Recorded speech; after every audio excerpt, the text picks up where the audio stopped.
My husband Zacchaeus, what was he thinking, climbing a sycamore tree at his age? And then inviting Jesus home for dinner. What was he thinking without even telling me? My name is Susan Perkins, and I am the author of the Promises series. The first book is called Promises.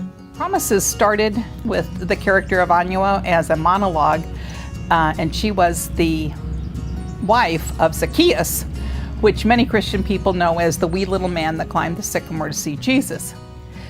But the story itself is more about Anya and her good friend Eunice, and they grew up together, and they promised that they would always be friends no matter what different things happen in their lives.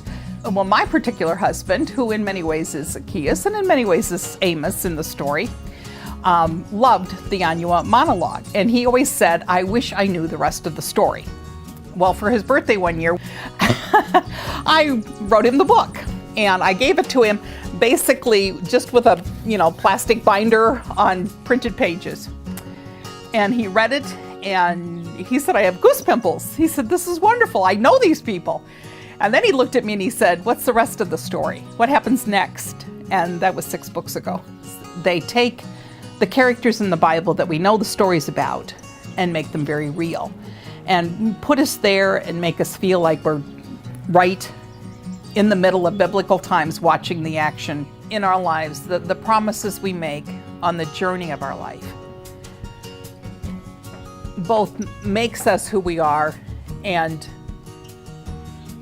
develops our whole feeling for where we're going with that promise and that journey. And all of the books really revolve around Eunice and Anya and their love for one another and the promise that holds them together.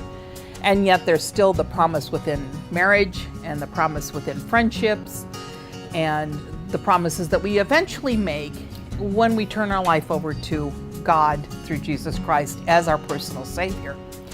And that's the best promise of all.